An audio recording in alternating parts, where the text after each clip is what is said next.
क्यों नहीं हो? कल तो आप पेपर दिखाने आएंगे ना? कल 26 है। अच्छा हाँ, सॉरी सॉरी सॉरी। चलो प्लीज क्लास। अल्डोल कंडेंसेशन एक ऐसी रिएक्शन है जो वो एल्डिहाइड शो करते हैं जिनके पास अल्फा हाइड्रोजन होता है। तो येस्टरडे ऑल्सो मैं बच्चों को बता रही थी कि ऑर्गेनिक एक ऐसी चीज़ नहीं है कि तुम अल्डोल कंडेंसेशन याद कर गए और आपको पेपर में आएगा राइट अल्डोल कंडेंसेशन। वहाँ पे आपको खुद रियलाइज करना पड़ेगा कि क्या ये वो एल्डिहाइड है जिसके पास अल्फा हाइड्रोजन है। अब जिन लोगों को नहीं पता, let me tell you, aldehyde group के साथ वाले कार्बन को अल्फा कार्बन बोलते हैं। एल्डिहाइड के साथ वाले कार्बन को, जो उसका पड़ोसी वाला कार्बन होता है, उसको अल्फा कार्बन बोलते हैं। और उस अल्फा कार्बन के पास अगर अल्फा हाइड्रोजन है तो ही वो अल्डोल कंडेंसेशन दिखाएगा। तो सबसे पहले तो आपको आइडेंटिफाई करना आना चाहिए कि क्या ये वो एल्डिहाइड है जिसके पास अल्फा हाइड्रोजन है। और अगर है तो अल्डोल कंडेंसेशन में एक एल्डिहाइड नहीं, दो एल्डिहाइड पार्टिसिपेट करेंगे in the presence of aqueous NaOH। How will you realise कि आपको अल्डोल कंडेंसेशन आई है? कल को आपको आया कंप्लीट द रिएक्शन, आपको पेपर में क्वेश्चन आया कंप्लीट द रिएक्शन और आपको कोई ऐसा सा एल्डिहाइड दिया हुआ है जिसके पास अल्फा हाइड्रोजन है और ब्रैकेट के ऊपर या एरो के ऊपर क्या लिखा हुआ है? एक्वस। तो ये देखकर आपको रियलाइज करना पड़ेगा कि this aldehyde is going to show aldol condensation. ऐसा क्या खास है? कई बार ये क्वेश्चन भी पूछा जाता है, why alpha hydrogen is acidic. Actually alpha वाला, यार बातें मत करो, अल्फा वाला हाइड्रोजन इतना खास क्यों है? क्योंकि जो अल्फा कार्बन के साथ H लगा हुआ है ना, ये H पॉजिटिव की फॉर्म में रिलीज होना चाहता है। कई बार सिंपल 1 मार्क में ये भी क्वेश्चन आ सकता है, पूरी अल्डोल कंडेंसेशन ही पूछी, सिंपल यही पूछ लिया कि why alpha hydrogen is acidic. तो तुम्हें पता होना चाहिए कि अल्फा हाइड्रोजन इसलिए खास है क्योंकि जब अल्फा वाला हाइड्रोजन रिलीज हो जाता है in the form of H positive तो बनने वाला conjugate base is highly stable. क्या तुम में से जो बच्चे बैठे हैं वो बता सकते हैं कि हाईली स्टेबल क्यों है? क्योंकि इसमें रेजोनेंस आ जाएगी। इसमें क्या आ जाएगी? तो 1 मार्क का क्वेश्चन ये बनता है कि अल्डोल कंडेंसेशन से क्वेश्चन नहीं डाला टीचर ने, बच्चा अल्डोल कंडेंसेशन रट के चला गया कि जिन एल्डिहाइड्स के पास मेरे को कोई मूवमेंट, कोई बातें आएंगी, मैं क्लास यहीं स्टॉप करके निकल जाऊंगी। परसों तुम्हारा पेपर है, सीरियसनेस कहीं नहीं नजर आ रही है। सो यू नो, जब आप ऊपर से पढ़ते हो, आप अल्डोल कंडेंसेशन रट्टा मार के चले गए कि मैम ने बोला है कि aldol condensation is the reaction shown by those aldehydes which have alpha hydrogen. लेकिन तुमने कभी ये लॉजिक सोचने की कोशिश ही नहीं करी कि ऐसा अल्फा हाइड्रोजन में क्या है, व्हाई अल्फा हाइड्रोजन होना इंपॉर्टेंट है। फिर तुम उसकी डेप्थ में गए कि अल्फा हाइड्रोजन इसीलिए होना इंपॉर्टेंट है क्योंकि जब अल्फा हाइड्रोजन H पॉजिटिव की फॉर्म में रिलीज होता है तो बनने वाला negative ion conjugate base resonance stabilised होता है, हाईली स्टेबल। इसीलिए अल्फा हाइड्रोजन रिलीज होना चाहता है। अल्फा हाइड्रोजन क्यों खास है? क्योंकि अल्फा हाइड्रोजन को H पॉजिटिव में रिलीज होके फायदा है। क्यों फायदा है? क्योंकि जब वो H पॉजिटिव की फॉर्म में रिलीज हो जाएगा तो बनने वाला नेगेटिव आयन रेजोनेंस स्टेबलाइज्ड है। तो हो सकता है कि पेपर में पूरी अल्डोल कंडेंसेशन पर क्वेश्चन ही ना आए, आपको 1 या 2 मार्क का क्वेश्चन ही आ जाए, why alpha hydrogen is acidic in nature, why alpha hydrogen is acidic in. तो क्या बोलोगे? After the loss of alpha hydrogen the negative ion formed is resonance stabilised. अगर आप रिएक्शन नहीं भी लिख सकते, इतना जरूर बता देना कि अल्फा हाइड्रोजन को लूज करने के बाद जो नेगेटिव आयन बनेगा दैट इज रेजोनेंस। अब अल्डोल कंडेंसेशन होती क्या है वो भी समझ लो। इतना तो सबको पता लग गया कि अल्डोल कंडेंसेशन शो करने के लिए अल्फा कार्बन होना चाहिए और अल्फा कार्बन के साथ क्या लगे होने चाहिए? अल्फा। हमेशा लेट होगा till the end of the year.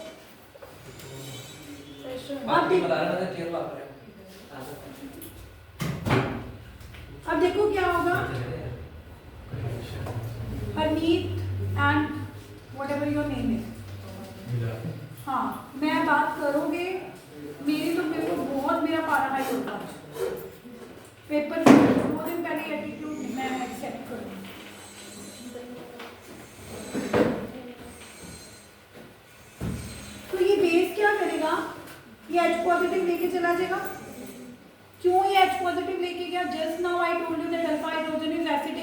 अब जैसे ही अल्फा हाइड्रोजन गया, इस कार्बन के ऊपर नेगेटिव चार्ज आएगा।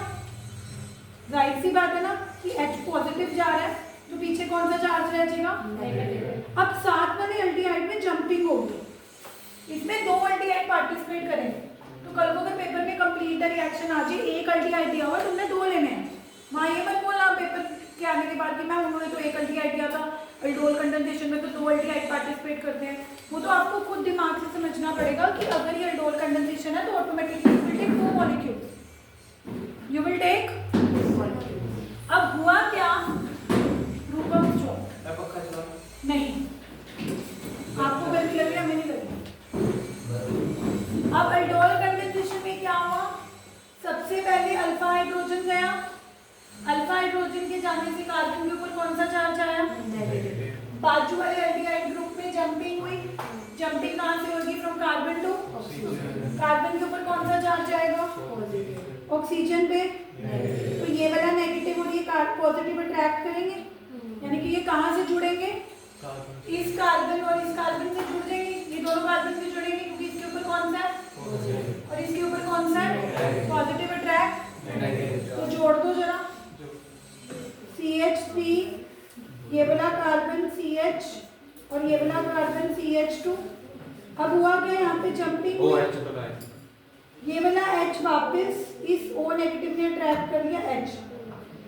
अब जिन बच्चों को नहीं पता, this is aldol. Why aldol? क्योंकि एक इसमें एल्डिहाइड है और इसमें एक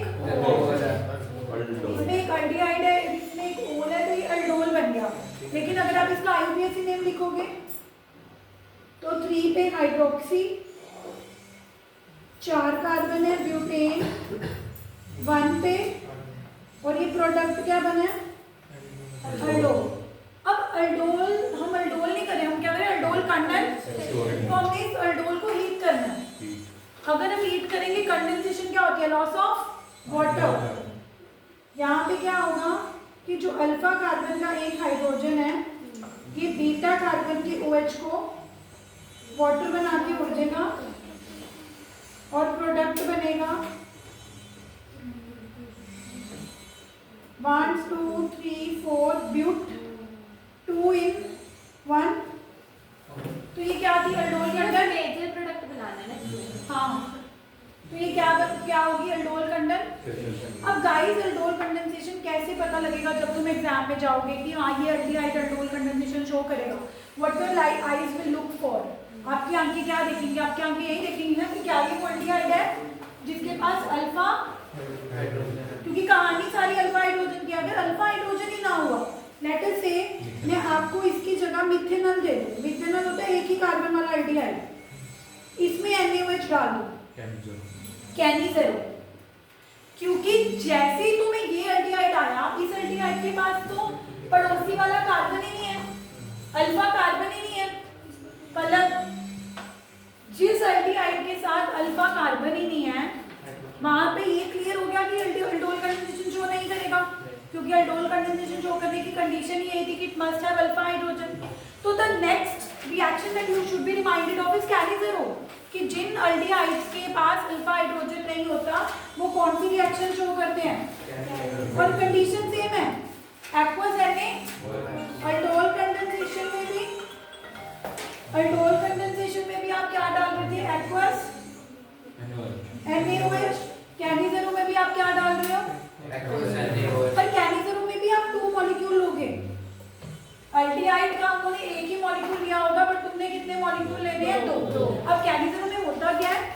एक मॉलिक्यूल की ऑक्सीडेशन हो जाएगी, एक मॉलिक्यूल की। अब इतना तो आप सबको पता होगा कि अल्डोल की ऑक्सीडेशन होती है तो क्या बनाता है? कार्बोक्सिलिक एसिड, और रिडक्शन होती है तो अल्कोहल। पता है ना? जिनको नहीं पता तो एक टिप याद रखना, अल्कोहल से एल्डिहाइड बनते हैं, एल्डिहाइड से कार्बोक्सिलिक एसिड। तो एल्डिहाइड की ऑक्सीडेशन करोगे तो कार्बोक्सिलिक एसिड बनेगी, रिडक्शन करोगे तो एक बार इसी के साथ कार्बोक्सिलिक एसिड बना दो इसका, और एक बार इसका, तो एक बन जाएगा मिथेनोइक एसिड और एक बन जाएगा मिथेनॉल। ये खुद क्या था? मिथे, तो अल एक बार ओइक एसिड बन गया, एक बार ओल बन गया। अब तुम कैनिज़रो रिएक्शन याद करके गए, पेपर में कैनिज़रो रिएक्शन नहीं आई, जबकि उसकी जगह ऐसे क्वेश्चन आ गया, ए compound A on reacting with aqueous NaOH gives B and C and A does not have alpha hydrogen। तो वहाँ पे कितने बच्चों को ये रियलाइज होगा कि अगर एक कंपाउंड A है जो aqueous NaOH पे B और C दे रहा है और इसके पास अल्फा हाइड्रोजन भी नहीं है, तो मतलब वो किस रिएक्शन की बात कर रहे हैं? This is how paper comes। So that is the difference, and yesterday also I was telling कि you guys are preparing named reaction। आपने कैनिज़रो रट्टा मार ली, बट पेपर में कैनिज़रो मोल्ड होके आ गया, वहाँ कर नहीं पाए। इसका मतलब तो आपने याद से ढंग से कि आपको कैनिज़रो रिएक्शन समझाओ कि कैनिज़रो रिएक्शन वो एल्डिहाइड शो करते हैं जिनके पास अल्फा हाइड्रोजन नहीं है, और एक बार वो ऑक्सीडाइज हो जाते हैं, एक बार तो कितने प्रोडक्ट बनते हैं। तो अगर अब ये क्वेश्चन सीधे तरीके से नहीं भी आया, अगर टेढ़े तरीके से आ गया कि कंपाउंड ए है जिसको एक्वस NaOH के साथ ट्रीट करने पे वो B और C देता है और A के पास अल्फा हाइड्रोजन भी नहीं है, तो आपका माइंड अपने आप कहेगा कि they are talking about Cannizzaro, they are talking about. So this is how you have to learn name reaction. अगर आप नेम रिएक्शन में जैसे रट्टा मार के चलेंगे ये कैनिज़रो कैनिज़रो कैनिज़रो, पेपर में ढूंढते रह के कैनिज़रो नहीं आई, फिर नहीं बात बनेगी। ऐसे अगर ये क्वेश्चन आ गया कि एक कंपाउंड A है जिसके पास अल्फा हाइड्रोजन है और वो एक्वस NaOH के पास ट्रीट करने पे कंपाउंड दे रहा है B, तो आपको याद आना चाहिए कि अगर अल्फा हाइड्रोजन है तो they must be talking about which reaction? Aldol condense. So if this will be your way of studying, तो आप बाद नहीं खाओगे, क्योंकि आपको क्लैरिटी है कि अगर वो उस एल्डिहाइड की बात कर रहे हैं जिनके पास अल्फा हाइड्रोजन है, तो मतलब वो एल्डोल कंडेंसेशन की बात कर रहे हैं, और अगर वो उस एल्डिहाइड की बात कर रहे हैं जिसके पास अल्फा हाइड्रोजन नहीं है, तो इसका मतलब वो कौन सी रिएक्शन की बात कर रहे हैं? कैनिज़रो। और ऐसे और कौन से एल्डिहाइड होते हैं जिनके पास अल्फा हाइड्रोजन नहीं होता? एक तो एक कार्बन वाला एल्डिहाइड होता है क्योंकि इसके पास तो अल्फा कार्बन ही नहीं है, और एक बेंजल्डिहाइड, क्योंकि बेंजल्डिहाइड में अल्फा कार्बन तो होता है पर इस अल्फा कार्बन के पास हाइड्रोजन ही नहीं होता, क्योंकि इसके ऑलरेडी 1 2 3 4 बॉन्ड बने हुए हैं, तो इसमें अल्फा हाइड्रोजन नहीं है। तो हो सकता है कि अगर एल्डिहाइड के पास अल्फा हाइड्रोजन नहीं है, या तो वो ये होगा फॉर्मेल्डिहाइड, एक कार्बन वाला एल्डिहाइड मीठा, लेकिन अगर वो बोल रहे हैं कि ये एरोमेटिक है, ये एल्डिहाइड कौन सा है? एरोमेटिक, तो दैट मींस ये कौन से एल्डिहाइड की बात कर रहे हैं? तो बेंजल्डिहाइड के पास भी अल्फा हाइड्रोजन नहीं होते, तो ये भी कौन सी रिएक्शन शो करेगा? कैनिज़रो पे क्या करोगे? 2 मॉलिक्यूल्स दोगे, एक्वस NaOH डालोगे, एक बार ऑक्सीडाइज कर दोगे, तो जब एल्डिहाइड ऑक्सीडाइज होगा तो क्या बना देगा? कार्बोक्सिलिक, और एक बार रिड्यूस कर दोगे तो क्या बना देगा? OH। तो एक बार अल्कोहल बन गया बेंजोइल अल्कोहल, और एक बार एसिड बन गया benzoic acid. So these are the two important reactions of aldehydes. One is aldol condensation and another is canny. Is there any other doubt? और मैं अपने आप से कराऊँ क्वेश्चन? क्रॉस उसमें ना वो सोडियम इथेनॉइड बना रखे थे उन्होंने। वो एक्चुअली क्या होता है कि NaOH की प्रेजेंस में कार्बोक्सिलिक एसिड का सॉल्ट बन जाता है, तो वो बात एक ही है, वो कार्बोक्सिलिक एसिड ही है, उसका सोडियम ठीक है ना, मतलब वही सही है वैसे तो। मतलब मैं तुम्हें बस कहने का समझाने की कोशिश कर रही थी कि एक बार ऑक्सीडाइज होगा, एक बार रिड्यूस होगा, पर्टिकुलरली सोडियम सॉल्ट ही बनता है उसका। क्रॉस एल्डोल में क्या होगा? क्रॉस एल्डोल वो तो ग्लाइसिन है। अच्छा, क्रॉस एल्डोल में तो 2 डिफरेंट एल्डिहाइड लेंगे जिनके पास अल्फा हाइड्रोजन है, तो क्या करेंगे? एक बार उसका अल्फा हाइड्रोजन जाएगा, जंपिंग दूसरे के ऊपर होगी। दूसरा केस क्या होगा? दूसरे एल्डिहाइड का अल्फा हाइड्रोजन जाएगा, तो इस एल्डिहाइड पे जंपिंग होगी। बड़े सारे केसेस 4 बने। 4 अगर 2 डिफरेंट एल्डिहाइड दे दे, जैसे एक इथेनॉल दे दे, इथेनॉल के पास भी अल्फा हाइड्रोजन है, और एक प्रोपेनॉल दे दे, प्रोपेनॉल के पास भी अल्फा हाइड्रोजन है, तो क्या क्या केसेस हैं? पहले केस में आप अल्फा हाइड्रोजन किसका लेके जाओगे? प्रोपेनॉल का। जंपिंग इस पे कराओगे पॉजिटिव, अटैक यहाँ से होगा प्रोडक्ट बनेगा COH CH, ये वाला CH3 साइड पे चला गया। केस 2 क्या करोगे, ये भी तो हो सकता था कि इथेनॉल का अल्फा हाइड्रोजन जाए और प्रोपेनॉल पे जंपिंग हो, पॉजिटिव नेगेटिव। मैम वैसे स्पेसिफाई करेंगे कि कौन सा केस बनाना है? अगर 1 मार्क में आएगा तो बस कोई भी एक करके दे देना। अगर बड़े मार्क में आए फिर सारे केसेस दिखाने पड़ेगा। अगर 1 नंबर का आया तो एनी वन कर देना, अगर ज़्यादा में आए तो सारे केसेस दिखाना पड़ेगा। ठीक है, अब बताओ ऐसे बुझ बन के मत बैठो। Do you have any specific requirement? मैं वो हमारी इसकी जो वो है ना बेसिक कैरेक्टरिस्टिक्स क्या हाँ। मतलब उसमें वो समझा अमाइंस की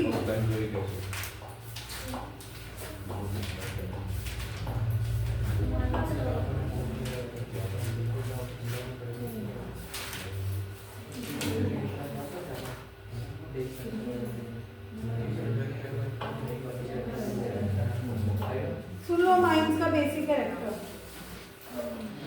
सबसे इम्पोर्टेंट प्रॉपर्टी है बेसिक कैरेक्टर ऑफ अमाइंस, जिसमें पक्का क्वेश्चन आएगा ही आएगा। बाकी केमिकल प्रॉपर्टीज ऑफ अमाइंस में से क्वेश्चन आए या ना आए, but basic property of amines और कार्बोक्सिलिक एसिड की acidic property, these are very very important. Why? क्योंकि इसमें बड़े सारे केसेस बनते हैं। कभी वो विड्रॉइंग ग्रुप लगा देंगे, कभी वो रिलीजिंग ग्रुप लगा देंगे, आपस में कंपेयर करने के लिए कह देंगे, तो बड़े सारे क्वेश्चन बनने के चांसेस हैं। और ज़रूरी नहीं है कि वो केसेस हैं, सिंपल भी डाल सकते हैं। तो पहले शुरुआत करते हैं अमाइंस बेसिक है। तो अमाइंस बेसिक इसीलिए है क्योंकि अमाइंस के एंड के ऊपर क्या होता है, anything which has a lone pair attached as a Lewis base.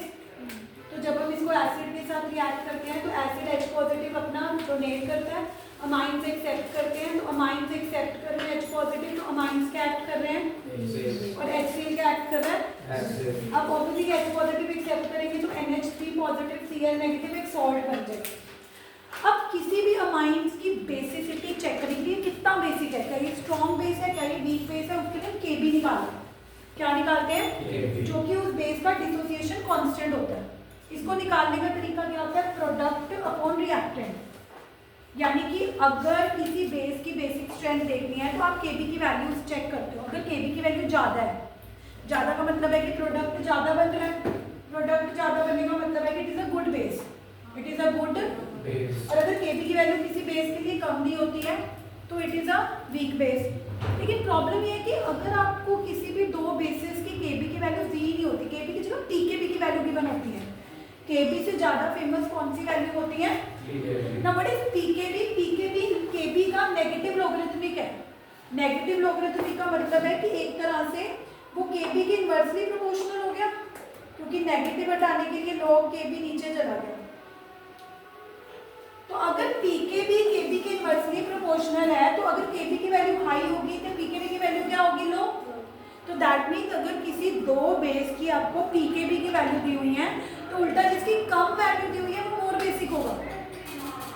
जिसकी PKB की वैल्यू क्या दी होगी, that will be more basic होंगे। जिसकी PKB की वैल्यू कम होगी वो कम बेसिक होगा। वो तो नेगेटिव जो मैंने पॉजिटिव बनाया था अच्छा बस छोड़ देते हैं। मतलब KB ज़्यादा तो बेस स्ट्रॉन्ग है ना, KB हम लेट्स वेट। मिलाप आपका डाउट था ना?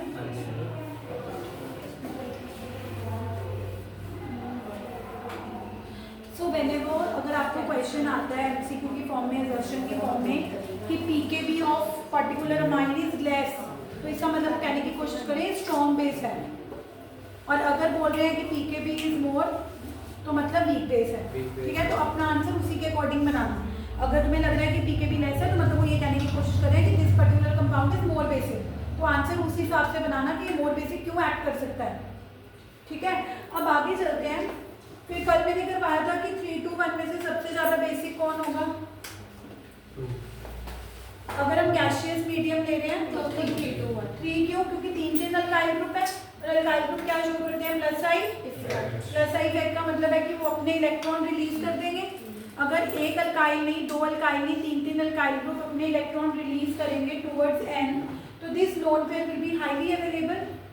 ठीक है, 2 डिग्री में इंडक्टिव इफेक्ट कितने अल्काइल ग्रुप शो कर रहे हैं? ओनली, और 1 डिग्री में सिर्फ एक ही। तो अगर सिंपल हम गैसियस मीडियम में देखेंगे तो बेसिसिटी का जो ऑर्डर रहता है दैट इज 3 to 1। लेकिन यही अमाइंस अगर एक्वस मीडियम में चले जाते हैं तो और भी फैक्टर्स प्ले करते हैं। अगर हम सिर्फ इंडक्टिव इफेक्ट देखें फिर तो तीनों इंडक्टिव इफेक्ट लगा रहे हैं, तो तीनों अपने अपने इलेक्ट्रॉन एन को डोनेट कर रहे हैं, तो सबसे ज्यादा बेसिक कौन होना चाहिए? 2 डिग्री में 2 अल्काइल ग्रुप ही रिलीज कर रहे हैं, तो उसके बाद कौन बेसिक होना चाहिए? 2, और सबसे कम कौन होना चाहिए? 1। ठीक है ना। तो अगर हम सिर्फ इंडक्टिव इफेक्ट कंसीडर करते तो the order of basicity would have been 3 to 1। But जब वो वही अमाइन पानी में चला गया तो पानी में हाइड्रेशन एंथैल्पी भी निकलती है। जैसे अमाइन पानी में जाएगा तो पानी की वजह से भी एनर्जी रिलीज होगी। अब कितनी हाइड्रेशन एंथैल्पी रिलीज होगी वो डिपेंड करेगा कितनी हाइड्रोजन बॉन्डिंग बन रही है। अब देखो 1 डिग्री में जब 1 डिग्री वाले ने अपना लोन पेयर वाटर के H पॉजिटिव को डोनेट कर दिया तो उसके पास एक नहीं, 2 नहीं, कितने H हो गए? तो वो कितनी कितनी हाइड्रोजन बॉन्डिंग बनाएगा? एक नहीं, 2 नहीं। तो सबसे ज्यादा हाइड्रेशन एंथैल्पी किसके केस में रिलीज होगी? 1 डिग्री। तो सबसे ज्यादा स्टेबल भी कौन हो जाएगा बेसिक एक्ट करने के बाद? 1 डिग्री। तो अगर हम हाइड्रेशन एंथैल्पी के हिसाब से देखेंगे तो ऑर्डर वुड बी 1 2 3, बिकॉज सबसे ज्यादा हाइड्रोजन बॉन्डिंग 1 डिग्री बनाएगा, उसके बाद थर्ड फैक्टर स्टेरिक फैक्टर भी हमें देखना पड़ता है। स्टेरिक फैक्टर का मतलब होता है कि कितने बल्की ग्रुप्स लगे हुए हैं जो कि जब अमाइन बेसिक एक्ट करेगा तो उसको हिंड्रेंस देंगे। ऑब्वियसली सबसे कम स्टेरिक फैक्टर 1 डिग्री में होगा क्योंकि 1 डिग्री में एक ही बल्की ग्रुप है, क्योंकि एक ही बल्की ग्रुप है। लेकिन 2 डिग्री में कितने बल्की ग्रुप आ जाएंगे? तो उसके लोन पेयर को डोनेट ही नहीं करने देंगे, उसको हिंड्रेंस देंगे। और सबसे ज्यादा स्टेरिक फैक्टर किसमें लगेगा? तो इसके हिसाब से भी सबसे ज्यादा बेसिक कौन हो गया? तो जब हमने तीनों का क्यूमुलेटिव इफेक्ट देखा तो इंडक्टिव इफेक्ट लगा था कि सबसे ज्यादा बेसिक 3 होना चाहिए क्योंकि 3 इंडक्टिव इफेक्ट लगा रहे हैं, followed by 2 followed by hydration ने कहा कि सबसे ज्यादा 1 होना चाहिए, फॉलोड बाय 2 फॉलोड बाय 3, और शेयरिंग ने भी कहा कि सबसे ज्यादा 1 होना चाहिए। तो सबसे आगे तो 2 आ गया। सबसे आगे 2 क्यों आया? क्योंकि 2 डिग्री किसी भी फैक्टर में सबसे ज्यादा फेवर नहीं हो रहा था, सबसे पीछे भी नहीं जा रहा था, तो वो ऐड होते होते होते सबसे आगे आ गया। 2 डिग्री के बाद कौन आएगा? दैट विल डिपेंड कि R क्या है। अगर तो R स्मॉलर अल्काइल ग्रुप है लाइक मिथाइल, तो मिथाइल की वजह से उसका जो 1 डिग्री वाला फैक्टर है वो ज्यादा डोमिनेट कर देगा, तो 2 1 3 ऑर्डर होगा। लेकिन अगर अल्काइल ग्रुप थोड़ा बल्की हो गया लाइक इथाइल तो 2 3 1 होगा। इसके अलावा अगर वो प्रोपाइल हो गया तो उस पर क्वेश्चन ही नहीं आएगा क्योंकि आपके सिलेबस में सिर्फ यही है कि if R is methyl then order is 2 1 3, and if R is ethyl order is 2 3। अभी क्वेश्चन कैसे आएगा? क्वेश्चन ऐसे आएगा एमसीक्यू के फॉर्म में, which of the following the least basic in aqueous medium? Which of the following is least basic in? अब aqueous medium में least basic 3 भी हो सकता है और 1 भी हो सकता है, तो उसके लिए आपको पहले R चेक करना पड़ेगा। अगर R मिथाइल हुआ तो किसको टिक करोगे? 3। और अगर R इथाइल हुआ तो किसको टिक करोगे? लेकिन अगर I which is the most basic in aqueous medium, तो aqueous में सबसे ज्यादा तो कौन सा होता है? 2। ठीक है, बट इनसे भी 2 1 3 2 3 1 तो अलग बात है। इनसे भी अगर कोई पुअर बेसिक होता है तो वो एनिलीन होता है। यानी कि अगर ऑप्शन में एक 2 डिग्री, एक 1 डिग्री, एक 3 डिग्री है और तुम ये सोच रहे हो कि 2 1 3 के हिसाब से 3 होना चाहिए या 2 3 1 के हिसाब से 1 होना चाहिए, बट अगर उसके वन ऑफ द ऑप्शन में एरोमेटिक अमीन बना हुआ C6H5NH2 तो आप इसको टिक करोगे क्योंकि ये तो उनसे भी महान मतलब पुअर बेसिक है। व्हाई? क्योंकि एरोमेटिक अमाइन का तो लोन पेयर खींचा चला जा रहा है, बेंजीन माइनस R इफेक्ट। 2 1 3 या 2 3 1 तो normal aromatic normal aliphatic amines का ऑर्डर था ना कि 2 1 3 if R is methyl, 2 3 1 if R is ethyl, है ना। तो आप तो सोच रहे होंगे कि मैं 3 को टिक करूं या 1 को टिक करूं, लेकिन आपने ये तो देखा ही नहीं कि वन ऑफ द ऑप्शन है C6H5NH2। अगर तो C6H5NH2 है तो हमने 2 1 3 2 3 1 देखना ही नहीं। सबसे पुअर बेसिक कौन सा होता है? Aniline. Why? Because it is aromatic amine. Aromatic मतलब इसके अंदर क्या आ चुकी है? बेंजीन। जहाँ पे बेंजीन आ गई उसने तो वैसे उसका लोन पेयर खींच लेना because of minus R effect. So this lone pair is no more available to donate. तो यहाँ तक पता लग गया। सबसे गुड बेसिक कौन है? गैसियस मीडियम में 3, एक्वस मीडियम में 2। सबसे पुअर बेसिक कौन है? गैसियस मीडियम में 1 और एक्वस मीडियम में 3 भी हो सकता है और लेकिन इन सबसे भी पुअर कौन होगा? C6H5। What is C6H5? NH2 Ne। यहाँ तक समझ आ गया? अब जैसे ऑप्शन दिया हुआ which of the following is least basic. अब बताया नहीं हुआ कि गैसियस मीडियम है या एक्वस मीडियम है, तो अगर कुछ नहीं बताया हुआ तो बाय डिफॉल्ट गैसियस मीडियम है। अब गैसियस मीडियम में लीस्ट बेसिक कौन था? 3 to 1 यानी कि 1। तो आप अंत में टिक करने लगे, लेकिन आपने देखा ही नहीं कि C6H5 बैठे। C6H5 तो 1 से भी पुअर है, वह गुजरा, तो आपने टिक किस पे कर दिया? C6H5। अगर C6H5 ऑप्शन में ना होता फिर 3 to 1 में से हम किसको टिक करते? 1 को। तो इस तरह के MCQs आएंगे जहाँ पे आपको आपकी जो नॉलेज है वो अप्लाई करके दिखानी पड़ेगी, ठीक है? स्ट्रेट फॉरवर्ड क्वेश्चन नहीं आएंगे। आप पहले अपने आप को प्रिपेयर करके जाओगे, स्ट्रेट फॉरवर्ड क्वेश्चन नहीं आएंगे। अगर आप सीधा सीधा समझ के जाओगे फिर मुश्किल हो जाएगी। अब आता है, ये तो पता लग गया कि एरोमेटिक अमाइंस पुअर बेसिक होते हैं, है ना? क्योंकि एरोमेटिक अमाइंस में बेंजीन के ऊपर NH2 लगा होता है, और बेंजीन के ऊपर NH2 लगने का मतलब है कि उसका लोन पेयर रेजोनेंस की वजह से खींचा चला जा रहा है, मतलब इट इज नॉट अवेलेबल। अब अगर इसी एनिलीन की बेसिसिटी को बढ़ाना है तो कौन हो? डोनेटिंग ग्रुप होना चाहिए या विड्रॉइंग ग्रुप होना चाहिए? अगर मैं बोलूं कि एक एनिलीन ऐसा है जिसके मैंने ऑर्थो मेटा पैरा किसी भी पोजीशन पे डोनेटिंग ग्रुप लगा दिया, और एक एनिलीन ऐसा है जिसके ऑर्थो मेटा पैरा में से किसी में मैंने विड्रॉइंग ग्रुप लगा दिया, तो व्हाट यू गाइस थिंक कि डोनेटिंग ग्रुप बेसिसिटी इंक्रीज करेगा या विड्रॉइंग ग्रुप? जाहिर सी बात है डोनेटिंग।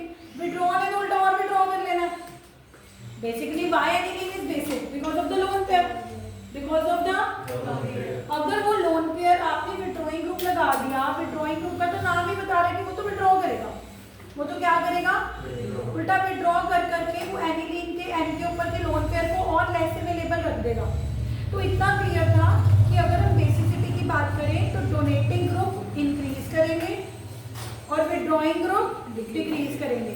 यही डोनेटिंग ग्रुप अगर हम एसिडिटी ऑर्डर डिसाइड कर रहे होते तो उल्टा हो जाता। डोनेटिंग ग्रुप एसिडिटी डिक्रीज करते हैं पर बेसिसिटी, दैट इज व्हाई वो बिल्कुल ऑपोजिट है। जब आप कार्बोक्सिलिक एसिड का एसिडिक ऑर्डर करोगे तो उसमें डोनेटिंग ग्रुप डिक्रीज कर रहे होंगे, बट यहाँ पे बेसिसिटी की बात चल रही है तो यही डोनेटिंग ग्रुप इंक्रीज कर रहे हैं, ठीक है? अब डोनेटिंग ग्रुप होते कौन कौन से हैं? सबसे पहले हमारे पास मिथॉक्सी। सबसे पहले हमारे पास कौन सा है डोनेटिंग ग्रुप? मिथॉक्सी। अब मिथॉक्सी क्यों डोनेट करता है? इसके पास लोन पेयर होता है तो ऑब्वियसली ये डोनेट कर सकता है। अब क्वेश्चन ऐसे आ सकता है कि मान लो मिथॉक्सी ऑर्थो पे लगा, एक बार मेटा पे लगा और एक बार क्या लगा, तो सबसे ज्यादा बेसिक कौन होगा? ऑर्थो वाला होगा, मेटा वाला होगा या पैरा वाला होगा? तो कल ही मैंने आपको बताया था कि एक ऑर्थो इफेक्ट होता है।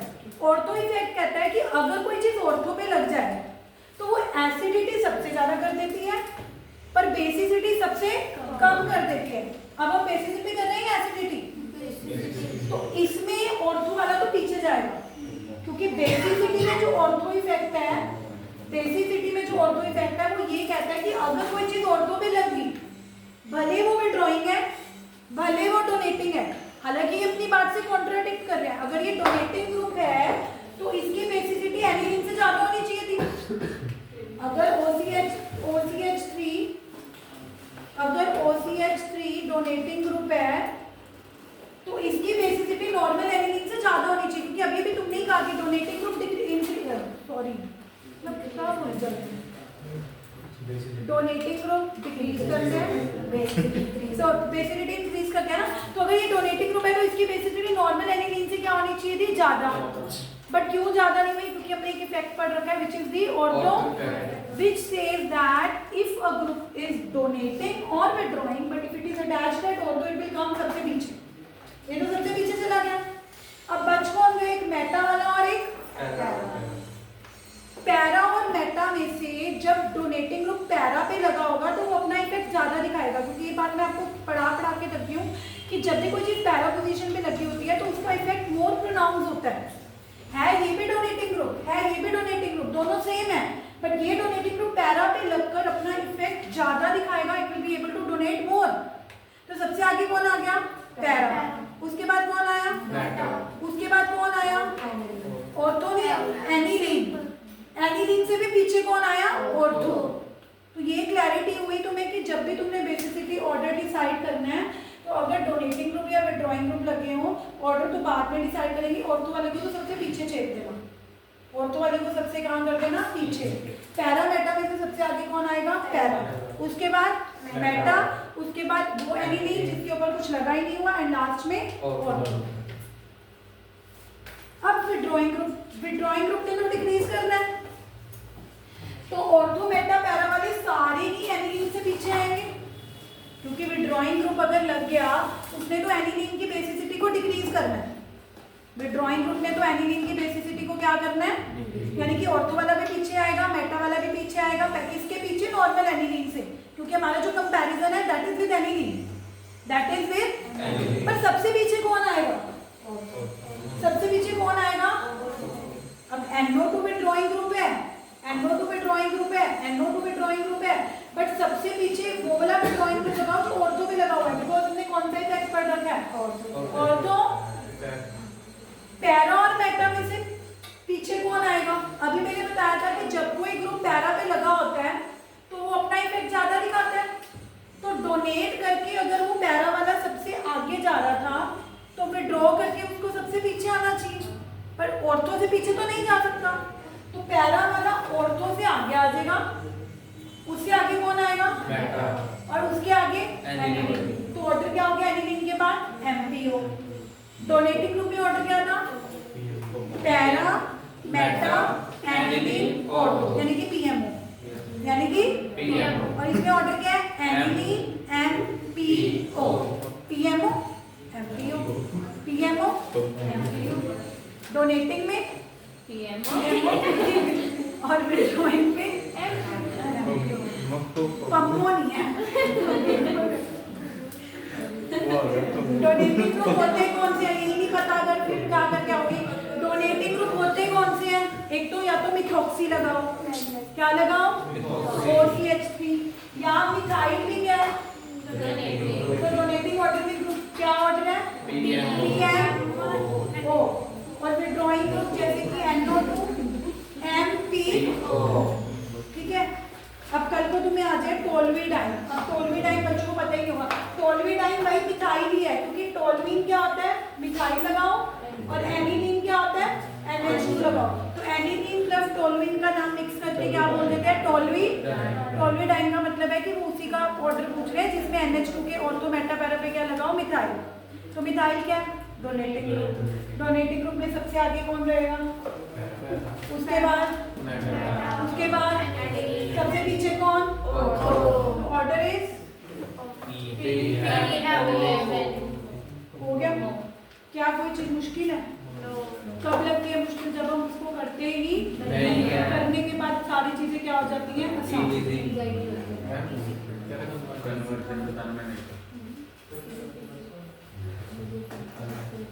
एक ना मैं तुम्हें हैलोजन वाला केस कराना चाहूंगी before I and this lecture. Halogen ना बड़े अनोखा केस है। हैलोजन विड्रॉइंग भी है, हैलोजन डोनेटिंग भी है। अब क्यों? देखो, हैलोजन अपना लोन पेयर दे सकते हैं। हैलोजन अपना क्या दे सकते हैं? रेजोनेंस की वजह से। तो ये प्लस आर इफेक्ट दिखा रहे हैं जिसकी वजह से ये डोनेटिंग है, लेकिन एट द सेम टाइम ये सिग्मा इलेक्ट्रॉन खींच लेते हैं। सिग्मा इलेक्ट्रॉन को खींचने को कौन सा इफेक्ट दिखाते हैं? माइनस आई। ये बात तुम सबको पता है कि halogen withdrawing minus I effect की वजह से है और डोनेटिंग प्लस आर इफेक्ट की वजह से है। तो मिला तुम इनको डोनेटिंग मानोगे या विड्रॉइंग मानोगे? हैलोजन को अगर मान लो ऑर्थो मेटा पैरा पे क्लोरीन लगाओ, अब क्लोरीन अपने लोन पेयर दे रहा है प्लस आर इफेक्ट की वजह से, यानी कि ये क्या है? डोनेटिंग।